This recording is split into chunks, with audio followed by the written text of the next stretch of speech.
Subscribe करिए हमारे channel target UP TET CTET को और बेल आइकन को दबाइए। हेलो दोस्तों, मैं आनंद स्वागत करता हूं आप सभी का आपके अपने channel target UP TET CTET में और ऐप अस्तित्व एकेडमी में। दोस्तों, आपके डीएलएड सेकेंड सेमेस्टर की परीक्षाएं होने वाली हैं और इसमें बहुत ही महत्वपूर्ण रोल प्ले रहता है आपके प्रीवियस ईयर क्वेश्चन पेपर का। क्योंकि पेपर कोई भी हो, देखिए कोई सा भी पेपर आए किसी भी वर्ष का, तो जो आपके मेन टॉपिक होते हैं जिन पे प्रश्न बनते हैं वो टॉपिक वही रहते हैं, ठीक।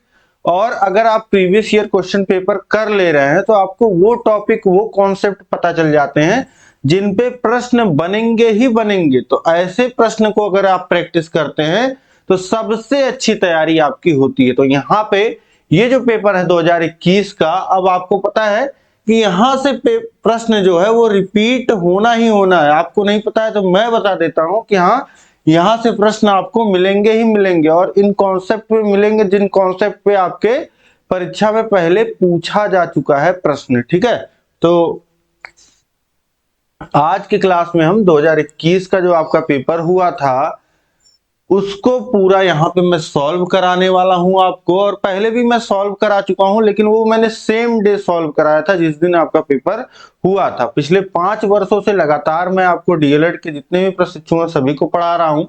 तो आप अपने सीनियर बैचेस से भी पूछेंगे तो आपको सभी लोग बता देंगे कि डीएलएड का बेस्ट चैनल कौन सा है जहां पे सबसे अच्छी पढ़ाई आपको मिलती है, वो है टारगेट यूपी टेट सीटेट। और अब इस क्लास को हम आगे बढ़ाएंगे। इस क्लास को आप लाइक कर दीजिए, अपने दोस्तों में शेयर कर दीजिए, जिससे जो है यह सभी तक पहुंच जाए और सभी लोग अपने तैयारी में जुट जाए। बहुत से लोग हैं जो अभी जो है परीक्षा की तैयारी नहीं कर रहे हैं, लेकिन ये वही समय है जिसको 25 में 25 लाना है, वो इस समय तैयारी करेगा। अब देखिए, स्टार्ट करेंगे हम प्रश्नों को एक एक करके। आप समझिए, यहाँ पे पहला 5 बहुविकल्पी प्रश्न आते हैं आपकी परीक्षा में। सबसे पहले पहला प्रश्न देखिए, किसी ठोस द्वारा घेरे गए स्थान की माप कहलाती है? क्षेत्रफल, आयतन, धारिता, परिमाप। अब किसी ठोस, यहाँ पे ठोस जब बोल दिया तो इसका मतलब 3 डायमेंशनल आकृति की बात कर रहा है। वैसे भी लगभग सभी आकृति जो हम देखते हैं वो 3D ही होती है, ठीक है। 2D तो पेपर पे बस होती हैं आकृतियां, ठीक। तो इस तरीके से आप समझिए कि जब ठोस की बात बोल दिया तो ठोस का अपने आप में ठोस जो होता है वो इस संसार में, इस वातावरण में एक जगह है अपना घेरता है, ठीक है। आपका घर है, घर की क्या है, एक जगह है, एक लोकेशन है, तो उसका क्या है, उसका होता है आयतन। तो ऑप्शन बी जो हो जाएगा, एक वॉल्यूम आयतन, ऑप्शन बी जो हो जाएगा यह बिल्कुल सही हो जाएगा। धरातल पे तो है ही, बल्कि आकाश में भी तो बनती है आकृतियां। अब इसके बाद देखिए, तो संख्या 2 है, ऋण 1 से और 1 के बीच कितनी परमेय संख्या प्राप्त हो सकती है? तो देखिए, परमेय संख्या क्या होती है, जिसे p बाई क्यू के रूप में व्यक्त किया जा सके, वो हमारी होती है परमेय संख्या है। अब इन्हीं परमेय संख्याओं को हम प्राप्त करना चाहें अगर -1 से 1 के बीच, तो आप देखिए यही सिंपली मैं आपको लिख दूं 1/1005। तो अब जो 2/1005 होगा ये भी क्या होगा, 1 से छोटा होगा। इसी तरीके से 3/1005, 4/1005 और 1004/1005 ये भी क्या होगा, 1 से छोटा होगा। तो इसी तरीके से आप हर बड़ा कर दीजिए और अंश को छोटा रखिए और उस हर से बड़ा मत कीजिए, तो वो संख्या आपको 1 से छोटी मिलेगी। इसी तरीके से इसको आप करिए -1/1005, तो ये भी क्या होगा, -1 से छोटा होगा। वैसे तो बड़ा होगा लेकिन इन दोनों के बीच में होगा, ठीक। तो ये बात आप समझ पा रहे हैं। तो इस तरीके से कर करके आप चाहे जितनी संख्याएं लिख सकते हैं, हर जितना बड़ा रखिए और अंश जो है वही 1 से शुरू कर दीजिए। तो ये आपको वो संख्याएं मिल जाएंगी जो ऋण 1 से 1 के बीच में होंगी। और ये कितनी हो सकती हैं, जितना आप चाहें उतना निकाल सकते हैं। ठीक, तो इस तरीके से अनंत हो सकती हैं। ऑप्शन सी जो हो जाएगा यह बिल्कुल सही हो जाएगा। इसके बाद देखिए प्रश्न संख्या 3 है, a square minus 2ab plus B square बराबर होता है किसके? a माइनस बी के होल स्क्वायर के बराबर होता है। ये फॉर्मूला होता है। a माइनस बी का जो होल स्क्वायर होता है इसको हम क्या लिख सकते हैं? a square minus 2ab plus B square. जहां ये लिखा हो उसकी जगह ये लिखा जा सकता है, या ये लिखा हो तो उसकी जगह ये लिखा जा सकता है। ठीक, तो ये समझ गए आप तीसरा प्रश्न। चौथा देखिए क्या बोल रहा है कि एक वर्ग की परिमाप 4 मीटर है, उसका क्षेत्रफल होगा। एक वर्ग का परिमाप आपको दिया गया है। वर्ग का परिमाप का फॉर्मूला अगर आपको याद है तो ये होता है 4 गुणे भुजा। अगर नहीं याद है तो किसी भी आकृति का जो परिमाप होता है वह उसके चारों भुजाओं का, 4 भुजा वाली आकृति है तो चारों भुजाओं का योग, तो ए धन ए धन ए धन ए करेंगे तो 4a हो जाएगा, यानी 4 गुणे भुजा। तो ये वर्ग का परिमाप दिया है 4, तो 4 गुणे भुजा, 4 बराबर 4 गुणे भुजा, और भुजा बराबर कितना हो जाएगा? 4 को इधर भेज दीजिए तो 4/4 यानी कि 1, और मीटर में है तो ये मीटर आ जाएगा, 1 मीटर। ठीक, तो भुजा हमको मिल गया और हमको क्षेत्रफल निकालना है। तो इस वर्ग का क्षेत्रफल का फॉर्मूला क्या होता है? वर्ग का क्षेत्रफल होता है भुजा का स्क्वायर। भुजा है 1 मीटर, 1 मीटर का स्क्वायर, 1 का स्क्वायर 1, और मीटर का स्क्वायर भी तो होगा, तो मीटर स्क्वायर, 1 मीटर स्क्वायर या 1 वर्ग मीटर। ऑप्शन ए जो हो जाएगा यह बिल्कुल सही हो जाएगा यहाँ पे। अब इसके बाद देखिए अगला प्रश्न है आपका प्रश्न संख्या 5, निम्न में से कौन सा रेखीय समीकरण नहीं है?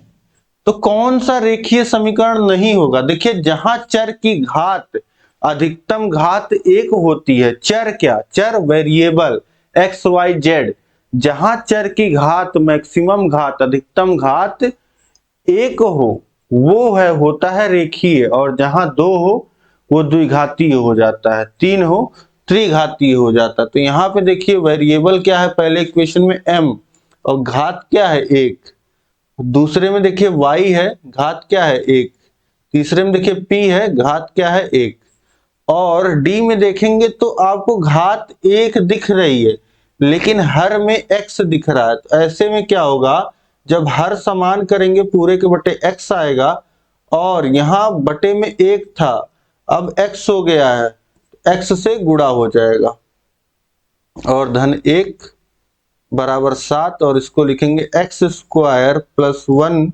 बाई एक्स बराबर 7। तो अब यहाँ पे x की घात 2 हो गई है, यानी कि यह रेखीय समीकरण नहीं है। तो ऑप्शन डी जो हो जाएगा यह रेखीय समीकरण नहीं है। कौन सा रेखीय समीकरण नहीं है यही आपसे पूछ रहा था, तो ऑप्शन डी जो हो जाएगा यहाँ पे यह बिल्कुल सही हो जाएगा। अब देखिए पांचों बहुविकल्पी प्रश्न आपने सही कर लिए होंगे और अपने नंबर जोड़ते चलिएगा। लास्ट में कमेंट करके मुझे बताइएगा कितने नंबर आपके बन रहे हैं। तो 5 बहुविकल्पी में कितने सही हो गए हैं ये आप अपना जोड़ लीजिए। इसके बाद आप देखिए अतिलघुत्तरीय प्रश्न शुरू होते हैं, ये भी एक एक नंबर के ही प्रश्न है। प्रश्न संख्या 6 है, ऋण 4/5 को संख्या रेखा पर प्रदर्शित करिए। अब ऋण 4/5 अंश छोटा है हर बड़ा है, यानी इसका जो मान है वह ऋण 1 से वैसे कम है। ठीक है, तो अब इसको संख्या रेखा पे दिखाना है, तो देखिए संख्या एक लाइन खींच दीजिए और बीचों बीच लाइन के शून्य लिख दीजिए। शून्य के दाहिने तरफ 1 लिख दीजिए, उसके बाद 2 लिख दीजिए, 3 लिख दीजिए, 4 लिख दीजिए। इसी तरीके से शून्य से बाएं तरफ जब आएंगे तो -1 लिख दीजिए, -2 लिख दीजिए, -3 लिख दीजिए, -4 लिख दीजिए।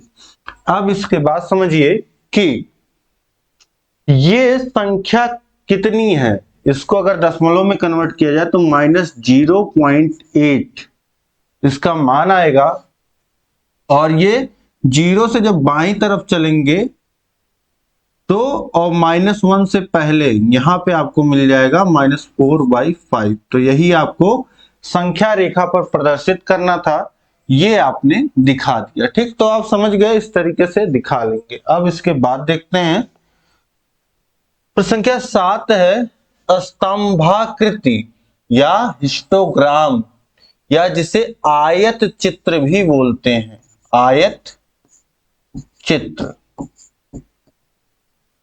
और स्तंभ आरेख बार डायग्राम में अंतर बताइए, दो अंतर बताइए।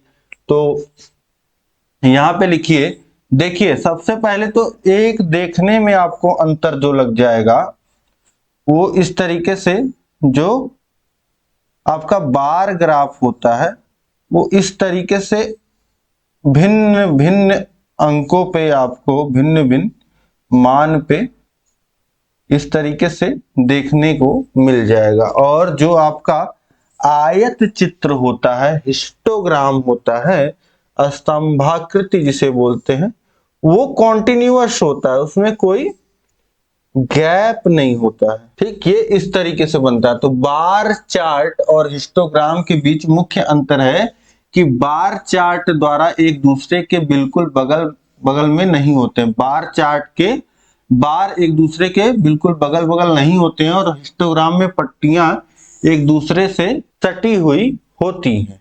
और ये जो आपका बार ग्राफ होता है, ये अलग अलग प्रकार के कैटेगरी के डेटा को दिखाता है, और ये एक ही प्रकार का डेटा जो है लगातार दिखाता है। ठीक, तो इस तरीके से ये आपके दो अंतर हो गए। अब इसके बाद हम लोग देखते हैं अगला प्रश्न है हमारा प्रश्न संख्या 8, x² - x, x³ + x² + x³ का मासा ज्ञात कीजिए। तो अब मासा किसी भी संख्या का ज्ञात करना होता है तो हम क्या करते हैं, उसका गुणनखंड करते हैं। तो सिंपली इसका भी गुणनखंड लिख लेते हैं। अब देखिए यहाँ पे x कॉमन ले लें तो यहाँ पे क्या बचेगा, यहाँ पे बच जाएगा x और यहाँ पे -1। ठीक, तो ये एक तरीके से देखिए गुणनखंड हो गया। दो जो घटाने के रूप में लिखा था उसको हमने दो पदों के गुणे के रूप में लिख दिया। इसके बाद देखिए x³ + x² + x³, ये लास्ट वाला x³ नहीं है, ये केवल x है। ठीक है, तो इसको सही कर लीजिएगा। इसका मासा हमको निकालना है। तो अब यहाँ पे भी x कॉमन ले सकते हैं, तो यहाँ पे क्या बचेगा, x² + x + 1। ठीक, तो अब देखिए फर्दर इसमें कुछ कॉमन नहीं आएगा, तो इसका मासा जब लिखेंगे, तो मासा जब हम लिखते हैं तो हम क्या देखते हैं, हम देखते हैं कि गुणनखंडों में ऐसा कौन सा गुणनखंड है जो हर जगह उपस्थित है। तो x जो है वो दोनों जगह है, तो मासा क्या हो जाएगा, x हो जाएगा। इसका x² - x और x³ + x² + x का मासा कितना होगा, x होगा। इसके बाद देखिए प्रश्न संख्या 9 है 3x³ y³ × 4xy³। अब भाग है तो इसको बटे में लिख दीजिए। 6x² y को सरल करना है तो देखिए 3 × 4 इधर लिख लीजिए, 3 × 4 और फिर x³ × x लिख लीजिए और y³ × y³ लिख लीजिए। ठीक, और बटे में क्या है 6 × x² × y, इस तरीके से लिख लिया आपने। ठीक, अब देखिए 3 से 6 को काटेंगे 2 बार में कट गया, फिर 2 से 4 को काटेंगे तो 2 बार में कट गया। अब इसके बाद देखिए x² है, ये ऊपर जाएगा तो जितनी इसकी घात है वो x³ के घात से घट जाएगा।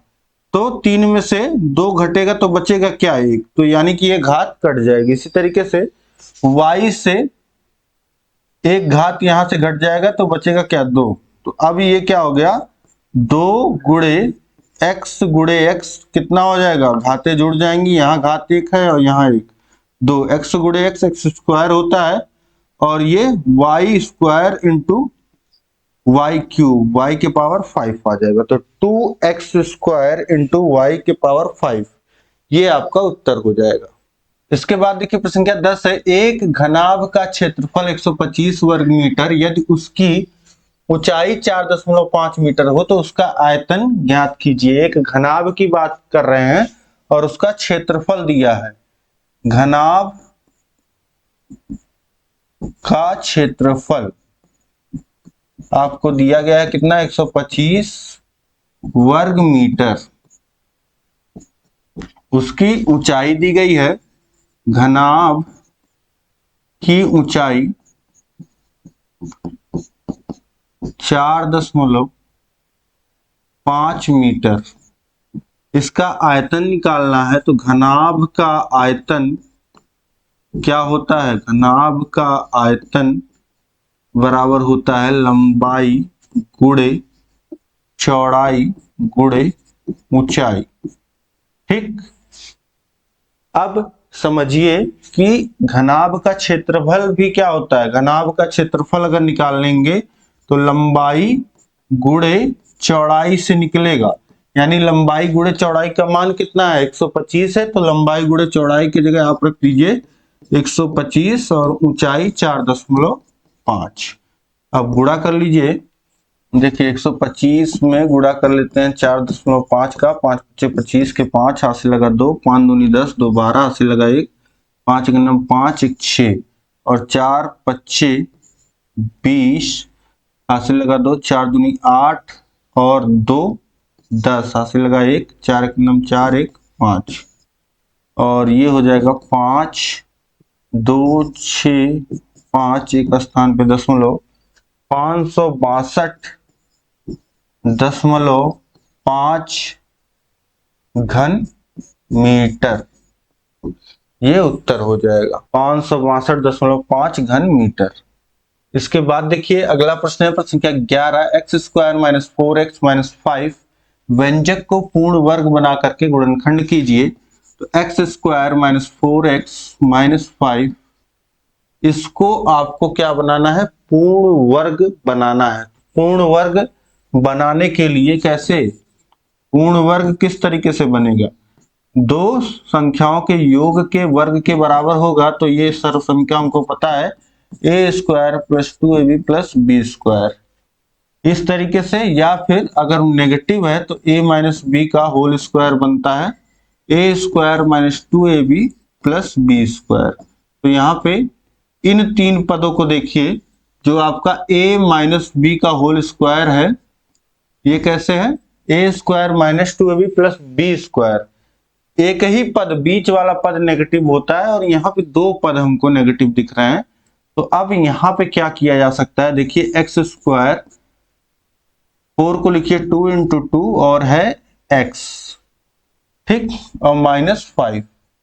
अब समझिए कि यहाँ पे x तो है और 2 भी है और 2 एक्स्ट्रा है, यानी कि 2 का स्क्वायर हमको चाहिए होगा। 2 का स्क्वायर कितना होता है, 4, यानी कि +4 हमको चाहिए। तो क्या हो जाएगा, x² 2 × 2 × x। अब 2 के स्क्वायर आप जोड़ दीजिए और 2 का स्क्वायर घटा दीजिए, इतना कर दीजिए और -5 तो ऐसे रहने दीजिए। ठीक है, तो जितना हमने जोड़ा उतना ही घटा दिया, कोई अंतर नहीं हुआ। ठीक, तो अब ये जो +2 इसका स्क्वायर है, इसको हम इसमें जोड़ लेते हैं, इसमें 3 पदों में ले लेते हैं और वो फॉर्मूला लगा देते हैं। तो इसको लिख सकते हैं x - 2 का होल स्क्वायर, और ये -2 का स्क्वायर कितना हो गया, -4 और -5, ये हो जाएगा x² - 2 का होल स्क्वायर -9। अब ये देखिए हो गया x - 2 का होल स्क्वायर -9। अब अभी भी गुणनखंड नहीं हुआ है, अभी तो यहाँ पे घटाने के रूप में, जब सभी संख्याएं जो हैं जो बीजीय व्यंजक गुणे के रूप में हो जाएंगे तब आप समझिएगा कि गुणनखंड हो गया। तो x - 2 का होल स्क्वायर, -9 को कितना लिख सकते हैं, 9 को लिख सकते हैं 3 का स्क्वायर। अब यहाँ पे फॉर्मूला लगाइए a² - b² का, जो कि होता है एक ब्रैकेट में a + b, दूसरे ब्रैकेट में a - b। तो देखिए a की जगह है x - 2 का स्क्वायर -3 का स्क्वायर, b की जगह है 3, x minus two plus three ये एक ब्रैकेट में हो जाएगा और x minus two minus three ये एक ब्रैकेट में हो जाएगा। यानी एक ब्रैकेट में आ गया x प्लस वन और दूसरे ब्रैकेट में x माइनस फाइव। ये आपका गुणनखंड हो जाएगा। ठीक, तो इस तरीके से इसको आसानी से आपने यहाँ पे गुणनखंड कर लिया। तो उम्मीद है कि ये अतिलघुत्री के जो 6 प्रश्न थे वो भी आपने बहुत अच्छे ढंग से सही कर लिया होगा। अब इसके बाद हम देखेंगे लघुत्तरीय प्रश्नों को। लघुत्तरीय प्रश्न संख्या 12 से स्टार्ट है। देखिए संख्या 12 है, एक शंकु 216 सेंटीमीटर ऊंचा है, इसके आधार की त्रिज्या 16 सेंटीमीटर से इसे पिघला करके एक गोले के रूप में ढाला गया है, गोले की त्रिज्या बताइए। अब बोल रहा कि एक शंकु है उसको पिघला करके हम गोला बना रहे हैं और शंकु का आपको दिया है क्या, शंकु का ऊंचाई दिया है 216 सेंटीमीटर और आधार की त्रिज्या दी गई है और आपसे क्या पूछ रहा है, जो गोला बनेगा गोले की त्रिज्या पूछ रहा है। ठीक है, शंकु को जब पिघला के गोला बना दिया जाएगा तो गोले की त्रिज्या क्या होगी ये पूछ रहा है। अब आप सोचोगे कि शंकु को पिघला करके गोला बनाया जा रहा है तो अब गोले की त्रिज्या कैसे निकलेगी, तो सॉल्व कैसे होगा। मेन कॉन्सेप्ट क्या है इसके पीछे समझिएगा कि जब शंकु को पिघलाया जाएगा तो शंकु में जितना मटेरियल लगा है, ठीक है, इस तरीके से शंकु है, शंकु को पिघलाया गया तो मटेरियल वही रहेगा, आयतन वही रहेगा। आप समझिए कि आपके पास 1 लीटर पानी है, अब चाहे उसको गिलास में आप रखिए, चाहे आप उसको भगोने में रख दीजिए, चाहे उसको आप किसी गोल आकार के बर्तन में रख दीजिए या किसी शंकु आकार के बर्तन में रख दीजिए या किसी भी बर्तन में रख दीजिए, वो रहेगा 1 लीटर ही पानी। ठीक, तो इसी तरीके से कोई भी चीज, जैसे अगर लोहा ही रहता है तो लोहे को पिघला करके, मान लेते हैं शंकु लोहे का ही बना है तो लोहे को पिघलाएंगे तो लोहा उतना ही रहेगा। ठीक, तो इस तरीके से यहाँ पे जो चीज कंजर्व रहेगी, जो चीज नहीं बदलेगी वो होगी आयतन। आप शंकु का आयतन निकाल लीजिए और उसको दिखा दीजिए गोले के आयतन के बराबर, तो आपको मिल जाएगा वहां से गोले का जो त्रिज्या होगा वह। तो अब चलिए इसको सॉल्व करते हैं। देखिए सबसे पहले लिखिए शंकु का आयतन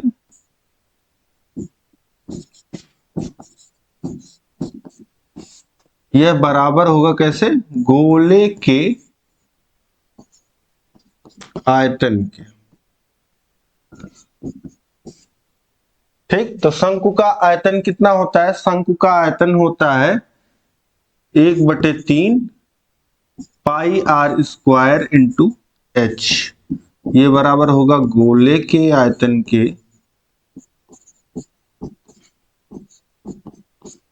अब इसको सॉल्व करिए, 1/3 पाई की वैल्यू 22/7, आर कितना है 16 है, 16 का स्क्वायर 16 गुणे 16, एच कितना है 216 है गुणे 216।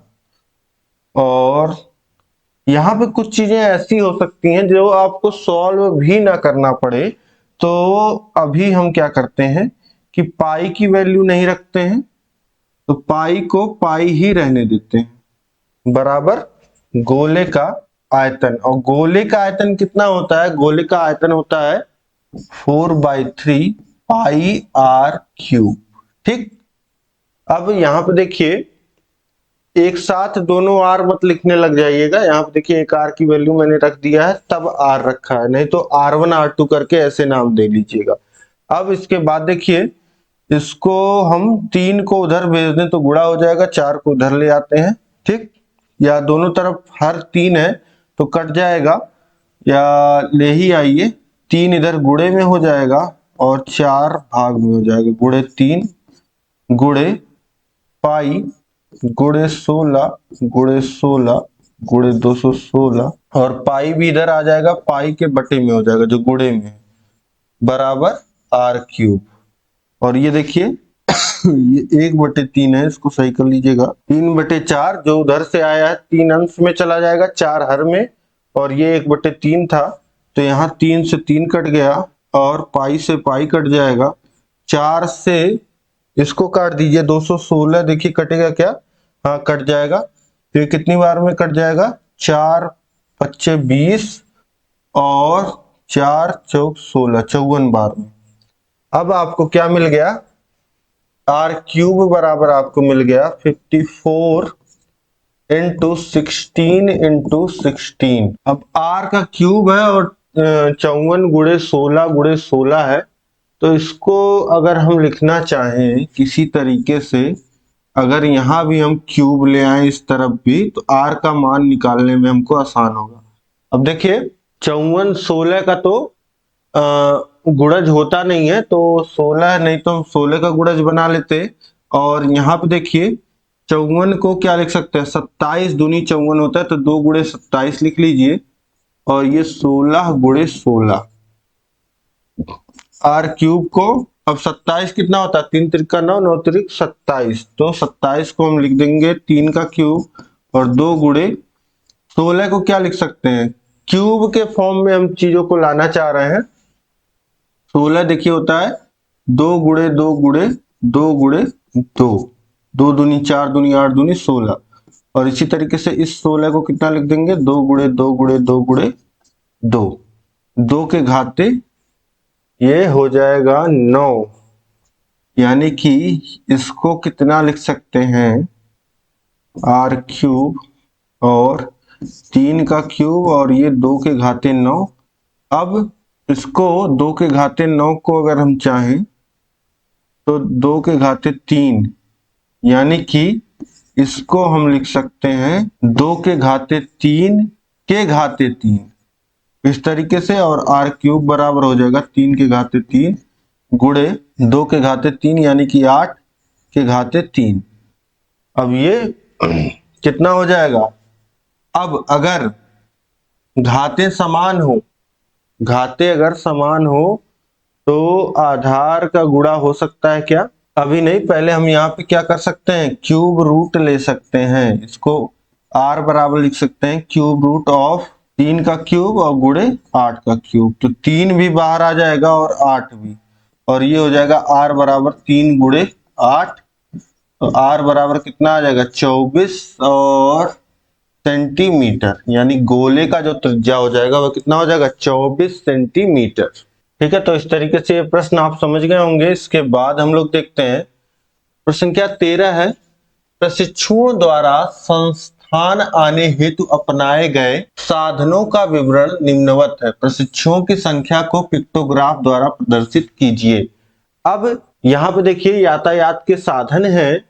कोई स्कूटर से आ रहा है, कोई ऑटो से, कोई पैदल और कोई मोटरसाइकिल से और अन्य किसी और साधन से। और आने वालों की संख्या, प्रशिक्षुओं की संख्या क्या है? स्कूटर से 8 है, ऑटो से 9 है, पैदल से 18, मोटरसाइकिल से 10 और अन्य साधन से 15 लोग आ रहे हैं। ठीक, अब इनको हमको पिक्टोग्राफ के द्वारा दिखाना है। पिक्टोग्राफ का मतलब क्या होता है कि आप उसको सिंबलाइज कर दीजिए, बस एक सिंबल दे दीजिए, एक पैमाना मानिए और सिंबल दे दीजिए। ठीक, तो अब यहां पे बोल दीजिए कि माना एक गोला अगर आप बना दे रहे हैं, एक इस तरीके से गोल बना दे रहे हैं, तो बराबर एक प्रशिक्षु। ठीक, अब देखिए यहाँ पे जैसे संख्या 8 है, 9 है, 18 है, 10 है, 15 है, तो ऐसा कुछ कॉमन है नहीं कि हम मान ले। जैसे अगर 2 से कटने वाली सभी संख्याएं होती तो 2 मान लेते, 4 से कटने वाली होती तो 4 मान लेते, 5 से कटने वाली संख्याएं होती तो 5 मान लेते। लेकिन यहाँ ऐसा कुछ माना नहीं जा सकता है, तो हम एक प्रशिक्षु को एक गोले से दिखाएंगे। तो अब यहाँ पे लिखिए याता। अब हम सारणी बनाएंगे यातायात के साधन और इधर दिखाएंगे प्रशिक्षु। ठीक, तो अब देखिए सबसे पहला साधन स्कूटर। स्कूटर से कितने आने वाले प्रशिक्षु हैं? 8। तो 1 2 3 4, 1 2 3 4, ये 8 गोले बना दीजिए। ऑटो से आने वाले 9 हैं, तो 1 2 3 4, 1 2 3 4 और 1 9। इसके बाद देखिए पैदल 18 तो 18 गोले हो जाएंगे। 1 2 3 4 5 6 7 8 9 10 11 12 13 14 15 16 17 18। इसके बाद मोटरसाइकिल, मोटरसाइकिल से आने वाले 10 है। 1 2 3 4 5 6 7 8 9 10। इसके बाद देखिए अन्य है 15। 1 2 3 4 5 6 7 8 9 10 11 12 13 14 15। ठीक, तो इस तरीके से ये हो गया पिक्टोग्राफ के द्वारा रिप्रेजेंटेशन। अब ये मैंने गोला दिखाया है, आप चाहे तो कुछ भी दिखा सकते हैं। जैसे पहले भी मैंने सॉल्व कराया है, तो पहले मैंने 4 को इस तरीके से दिखाया था। अगर पूरा चारों है ऐसे तो चारों भर दीजिए, अगर एक है तो एक खाना भर दीजिए, तो ये रिप्रेजेंटेशन था। 2 है तो 2 खाने भर दीजिए, ये भी एक रिप्रेजेंटेशन का। 3 है तो 3 खाने भर दीजिए। ठीक, ये भी एक तरीका हो सकता है, लेकिन इसमें अलग अलग समझने वाले के ऊपर है और दिक्कतें हैं। तो ये ऐसे, ये बिल्कुल सिंपल है। ठीक, तो इस तरीके से आप कर सकते हैं। अब इसके बाद हम लोग देखते हैं अगला प्रश्न है, प्रश्न संख्या 14। समीकरण 4x धन 1 बटे 8x माइनस 4 बराबर 2 को हल कीजिए एवं उत्तर की जांच कीजिए। तो अब यहाँ पे एक समीकरण है जिसको हल करके उत्तर की जांच करना है। तो यहाँ पे कुछ नहीं करना है, सीधे आपको क्या करना है, 2 लिखा है 2 बटे 1 लिखिए, तिर्यक गुणा कर दीजिए। इधर के हर का गुणा इधर अंश में हो जाएगा और इधर अंश का गुणा इधर हर में हो जाएगा। तो अब ये देखिए 4x धन 1 में गुणा हो जाएगा 1 का और 2 में गुणा हो जाएगा 8x माइनस 4 का। तो कितना हो जाएगा, 1 का गुणा होगा कोई फर्क नहीं पड़ेगा, ब्रैकेट हट जाएगा। 2 का गुणा होगा 8x में तो 16x, माइनस 4 में तो माइनस 8। 16x इधर ले आइए या 4x को इधर ले चलते हैं, तो ये हो जाएगा हमारा, और माइनस 8 को इधर ले आइए। इधर 1 था धन 8 हो जाएगा और 16x माइनस 4x, और ये हो गया 9 और ये कितना हो गया 12x। x बराबर कितना आ जाएगा 9 बटे 12। 3 से ऊपर नीचे काटेंगे तो 3 बटे 4। x का मान कितना आ गया 3 बटे 4। यही समीकरण का हल होगा। अब इसके बाद उत्तर की जांच हमको करना है। तो उत्तर की जांच में हमारा क्या होगा, x का मान हम एक बार बाएं पक्ष में रखते हैं। देखिए अगर यह बराबर दाएं पक्ष के मिल जाता है तो हमारा जो है उत्तर सही होगा। तो अब देखिए बायां पक्ष ऐसे लिख लीजिए, बायां पक्ष हमारा क्या है 4x धन 1 और 8x माइनस 4। अब बाएं पक्ष में x बराबर 3 बटे 4 जो हमने सॉल्व किया है वही रख दीजिए। तो हो जाएगा बराबर 4 गुणे 3 बटे 4 धन 1 और 8 गुणे 3 बटे 4 माइनस 4। अब देखिए ऊपर ये 4 से 4 कट जाएगा, 3 धन 1 बचेगा, अंश में आ जाएगा 4, और ये 4 से 8 को काटेंगे 2, 2 का गुणा 3 में 6 माइनस 4, 4 बटे 2। उत्तर कितना आ जाएगा 2 बराबर दायां पक्ष।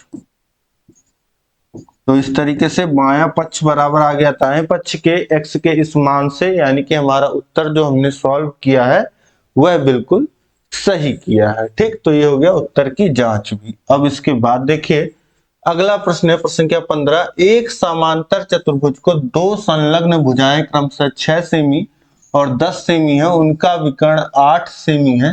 समांतर चतुर्भुज का क्षेत्रफल ज्ञात करो। तो अब समांतर चतुर्भुज दिया गया है, उसका 2 संलग्न भुजाएं हमको दी गई हैं और विकर्ण की भी लंबाई हमको दी गई है। समांतर चतुर्भुज का क्षेत्रफल बताना है। तो समांतर चतुर्भुज यहाँ पे हम बना लेते हैं। ये हमारा ये इस तरीके से होता है हमारा समांतर चतुर्भुज ABCD, और ये हमारा ये हो गया विकर्ण। ठीक, तो अब हमको जो भुजाओं की लंबाई दिया गया है वह 6 और 10 सेंटीमीटर दिया गया है। तो ये 10 सेंटीमीटर हो गया और ये 6 सेंटीमीटर हो गया, और विकर्ण की जो लंबाई दिया है वह कितना दिया है, 8 सेंटीमीटर। ठीक, तो इस तरीके से ये हमने दर्शा दिया। अब समझिए कि यहाँ पे अगर हमको समांतर चतुर्भुज का निकालना है क्षेत्रफल, तो समांतर चतुर्भुज का जो क्षेत्रफल हो जाएगा, ये विकर्ण देखिए इसको दो बराबर भागों में बांट रहा है। ठीक है, क्योंकि ये समांतर है। ठीक है, तो ये और ये त्रिभुज जो होंगे वो बराबर होंगे। ठीक, समांतर चतुर्भुज के जो विकर्ण होते हैं उनको दो बराबर भागों में बांटते हैं। तो अब यहाँ पे समझिए कि अगर हम इस त्रिभुज का क्षेत्रफल निकाल लें, त्रिभुज ए डी सी का, और इसका दोगुना कर दें तो ये बराबर हो जाएगा समांतर चतुर्भुज के क्षेत्रफल के, क्योंकि जितना भाग ये है उतना भाग ये भी है। तो अब यहां से हम त्रिभुज एडीसी का क्षेत्रफल अगर निकालें तो त्रिभुज एडीसी का क्षेत्रफल क्या होगा, ये देखिए तीनों भुजाएं हमको प्राप्त होती हैं जब अगर मान पता होता है, तो ये होता है s into s minus a into s minus b into s minus c, ये होता है इस त्रिभुज का क्षेत्रफल। और यस यस क्या होता है, तीनों भुजाओं का योग का आधा। तीनों भुजाएं कितनी है, 6 है, 8 है, 10 है, तो 6 धन 8 धन 10 कर लीजिए और बटे 2 कर लीजिए, और ये हो जाएगा 24 बटे 2 यानी कि 12। अब वैल्यूज पुट कर दीजिए यहाँ पे, तो ये हो जाएगा अंडर रूट 12 और 12 माइनस ए कितना है 10, और 12 माइनस बी 6, और 12 माइनस 8, अंडर रूट 12 गुणे 2 गुणे 6 गुणे 4। तो अब यहाँ पे गुणा कर लेंगे। देखिए 12 दूनी 24 और 24 छक, यहाँ पे ऐसे ना करिए, तो हमको रूट में सॉल्व भी करना है। तो सॉल्व करने के लिए क्या कर लेंगे, दो दो का जोड़ा बना लेंगे। देखिए इसको लिखेंगे 12 को कितना 2 गुणे 2 गुणे 3, और 2 और 6 को लिख सकते हैं कितना 2 गुणे 3, 4 को 2 गुणे 2। अब दो दो का पेयर बनाइए, तो ये 1 2 बाहर आ गया, और ये 3 और 3 मिलके बाहर आ जाएंगे, और ये 2 2 मिलके बाहर आ जाएंगे, और ये 2 2 मिलके बाहर आ जाएंगे।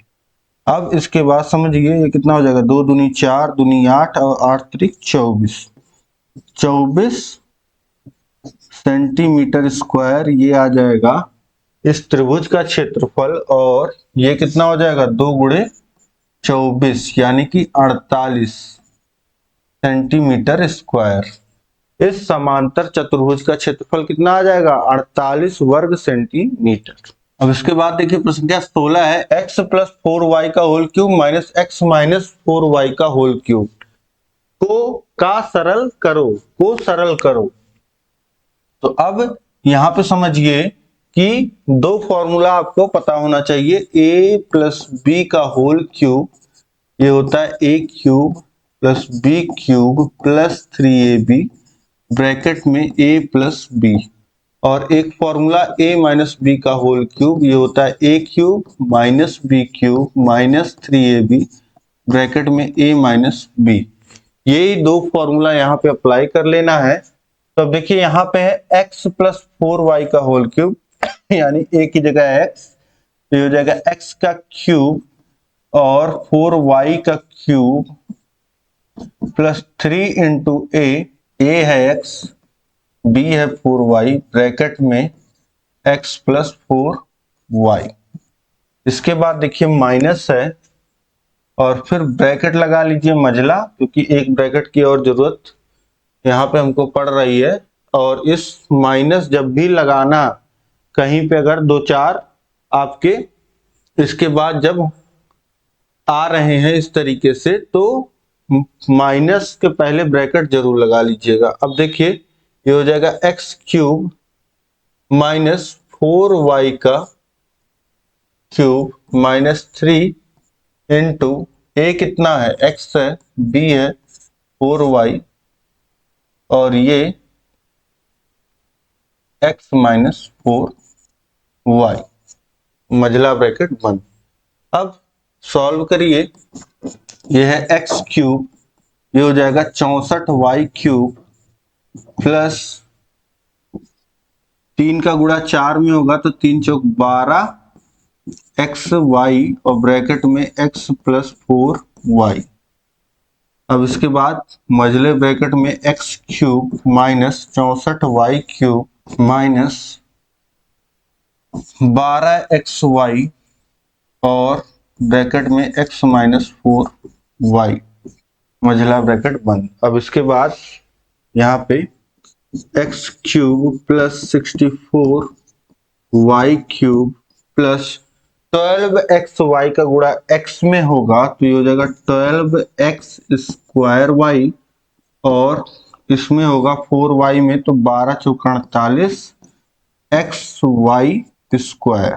अब माइनस यहाँ पे ये x क्यूब है, x cube minus 64y cube minus 12xy का गुणा करिए तो ये हो जाएगा माइनस 12x स्क्वायर y, और ये माइनस इंटू माइनस प्लस हो जाएगा, ये हो जाएगा 48xy स्क्वायर। अब इसके बाद समझिए x cube plus 64y cube plus 12x square y plus 48xy square. अब माइनस का गुणा पूरे सभी पदों में होगा, माइनस का गुणा होगा x क्यूब में तो माइनस x क्यूब, 64 में होगा तो ये प्लस 64y क्यूब हो जाएगा, माइनस 12x स्क्वायर y में होगा तो प्लस 12x स्क्वायर y, और ये माइनस 48xy स्क्वायर।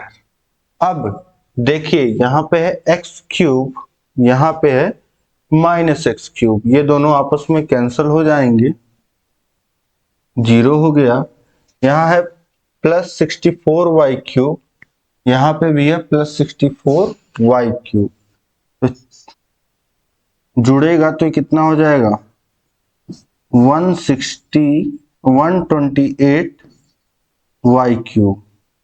यहाँ पे देखिए 12x स्क्वायर y है और यहाँ पे भी 12x स्क्वायर y है, ये 24x स्क्वायर y हो जाएगा, और ये है प्लस 48xy स्क्वायर, ये है माइनस 48xy स्क्वायर, आपस में घट जाएंगे।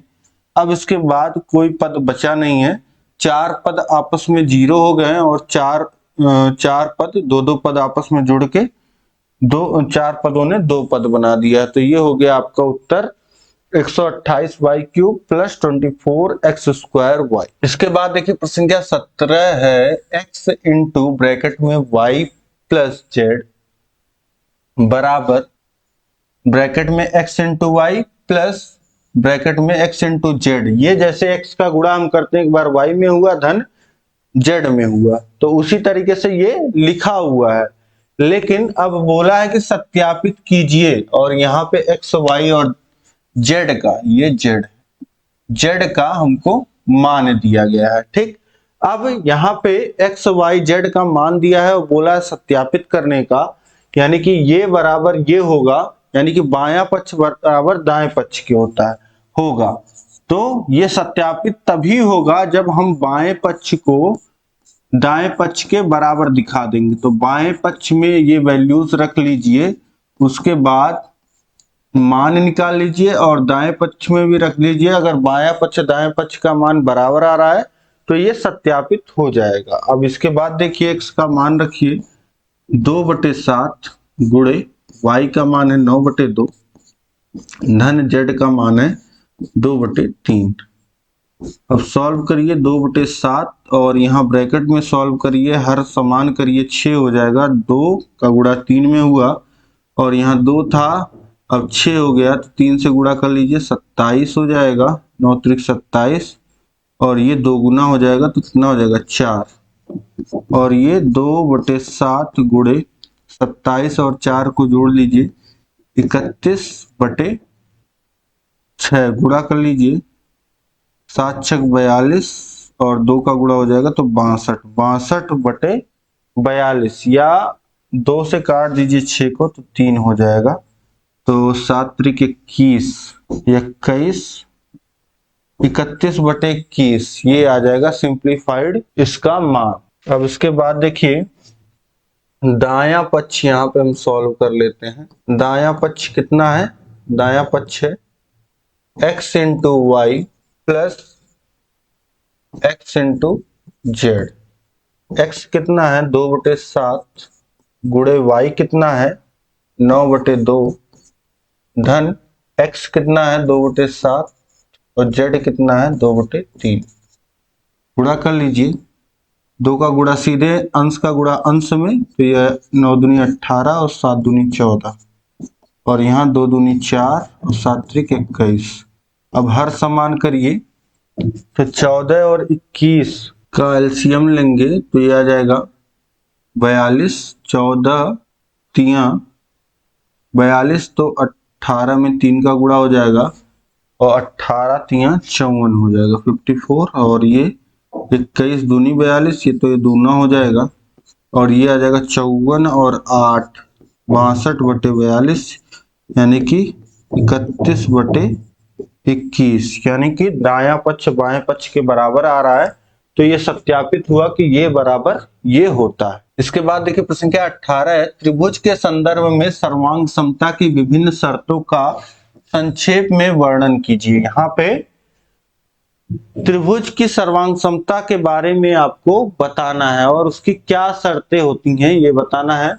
तो त्रिभुज की सर्वांग समता की विभिन्न शर्तें निम्नलिखित हैं। पहले देखिए सर्वांग समता, दो त्रिभुजों को सर्वांग समता कंग्यूरेंस कहा जाता है यदि वे आकार, साइज, प्रकार, शेप दोनों में समान हो, यानी कि हर तरह से समान हो, उनमें से एक को ठीक दूसरे के उसके ऊपर रखा जा सकता है। इसको इस चिन्ह द्वारा निरूपित करते हैं। ठीक, त्रिभुजों की सर्वांग समता के नियम, पहला नियम होता है भुजा भुजा भुजा, साइड साइड साइड।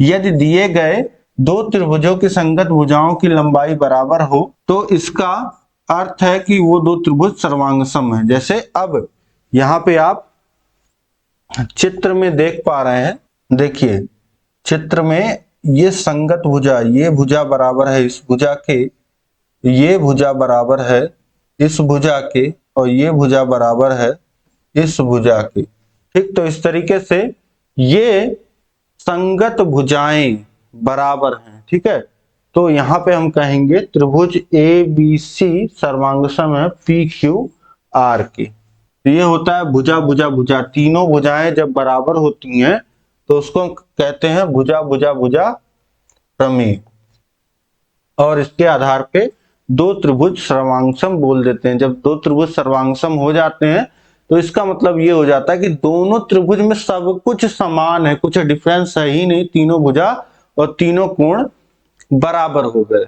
और ये कम से कम अगर तीनों संलग्न भुजाएं बराबर हैं तो उसको सर्वांगसम कह सकते हैं। ये कम से कम क्राइटेरिया है।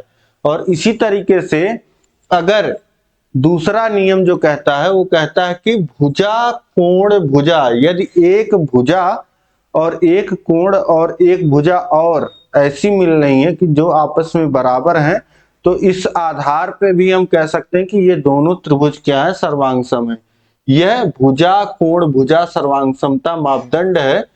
दो त्रिभुज सर्वांगसम होते हैं यदि उनकी दो संगत भुजाएं लंबाई में बराबर अर्थात BC बराबर QR, BC बराबर QR और AC बराबर PR, AC बराबर PR की, और उन दोनों भुजाओं के बीच का कोण भी बराबर है, यानी कि ये वाला कोण, जैसे QR और PR ये दोनों भुजाओं के बीच कौन सा कोण बन रहा है, ये। इसी तरीके से ये आपका BC और CA भुजा के बीच में कौन सा कोण बन रहा है, ये कोण C। तो ये कोण अगर आपस में C और R बराबर है तो इसके आधार पे हम कह सकते हैं कि SAS यानी कि भुजा कोण भुजा नियम के अनुसार ये दोनों कोण सर्वांगसम है। इसके बाद देखिए तीसरा नियम क्या कहता है, कोण भुजा कोण का नियम ये होता है, दो त्रिभुज सर्वांगसम होते हैं यदि उनके दो संगत कोण बराबर, अर्थात कोण ए बराबर कोण पी के और कोण बी बराबर कोण क्यू के, और उन दोनों कोणों के बीच की भुजा यानी कि ये इन दोनों कोणों से लगती हुई भुजा ए बी, और उसी तरीके से ये संगत भुजा इस संगत भुजा के, ठीक है, यानी कि यहां भी दोनों कोणों से लगती हुई भुजा बराबर है, अर्थात ए बी बराबर पी क्यू, तो ऐसे में हम कहेंगे कि ये कोण भुजा कोण सर्वांग समता के नियम से दोनों त्रिभुज क्या हो जाएंगे, सर्वांगसम हो जाएंगे। ठीक, तो इस तरीके से ये आपके नियम हो जाते हैं। और एक नियम जो है कहीं कहीं और आपको देखने को मिल जाता है, कोण कोण भुजा, ये भी उसी में आ जाता है। मुख्य तीन ही नियम होते हैं, तो दो भुजाएं दो त्रिभुज सर्वांगसम होते हैं यदि उनके दो संगत कोण बराबर हों, अर्थात कोण ए बराबर कोण बी बराबर कोण क्यू के, कोण ए बराबर कोण पी और कोण बी बराबर कोण क्यू, उन दोनों कोणों के बीच की भुजा के अलावा कोई और एक भुजा भी बराबर है, अर्थात AC बराबर PR या BC बराबर QR, तो भी ये नियम जो है लग जाता है। ठीक, लेकिन मेन तीन ही नियम बोले जाते हैं ये। ठीक, तो इस तरीके से ये आप समझ गए सर्वांग समता के नियम। तो इस तरीके से इतना ही आपको लिखना था और ये आपके 2 नंबर बन जाते। और ये पूरा प्रश्न संख्या 18 तक आपने कर लिया होगा। अब कितने नंबर आपके बन रहे हैं सही सही, ये आप मुझे कमेंट करके बताइए। और उम्मीद है कि सभी प्रश्न आपको बहुत ही अच्छे ढंग से समझ में आ गए होंगे।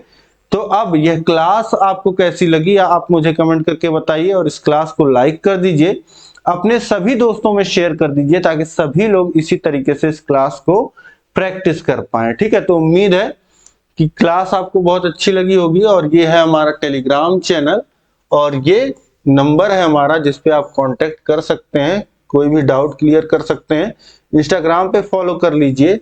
और अगर आप चाहते हैं कम समय में बेहतर ढंग से तैयारी करना तो हमारा ऐप है अस्तित्व अकेडमी ऐप, इसको डाउनलोड कर लीजिए। ये आपको प्ले स्टोर पे मिल जाएगा, नीचे डिस्क्रिप्शन में लिंक दिया गया है, वहां पे मिल जाएगा। ठीक, लोगो आपने देख लिया और समझ लीजिए कि क्या क्या चीजें आपको ऐप पे मिलेंगी। तो ऐप पे आपको टेस्ट सीरीज मिल जाएगा, हर एक विषय का हर एक चैप्टर आप खुद से, पहले तो क्लास मिलेगा, फिर नोट्स मिलेगा, और फिर उस चैप्टर का आप खुद से टेस्ट ले पाओगे, देख पाओगे कितना मुझे आ गया ये चैप्टर पढ़ने के बाद। और आपको हैंड रिटन नोट्स का PDF मिल जाएगा कंप्लीट, हर एक विषय का टेस्ट सीरीज मिल जाएगा, राजन सीरीज पवन सीरीज का PDF मिल जाएगा, और previous year question papers, doubt session, ये सारी चीजें आपको मिल जाएंगी। ठीक है, तो उम्मीद है कि सारी चीजें सारी बातें आपको समझ में आ गई होंगी। और इसी तरीके से सभी विषय आप चैनल पे पढ़ सकते हैं, नीचे डिस्क्रिप्शन में लिंक दिया गया है, वहां से पढ़िए, अपने तैयारी को बेहतर बनाइए और ऐसे ही बने रहिए चैनल से, चैनल पे विजिट करके पढ़ते रहिए। मिलते हैं नेक्स्ट क्लास में। जय हिंद, जय भारत।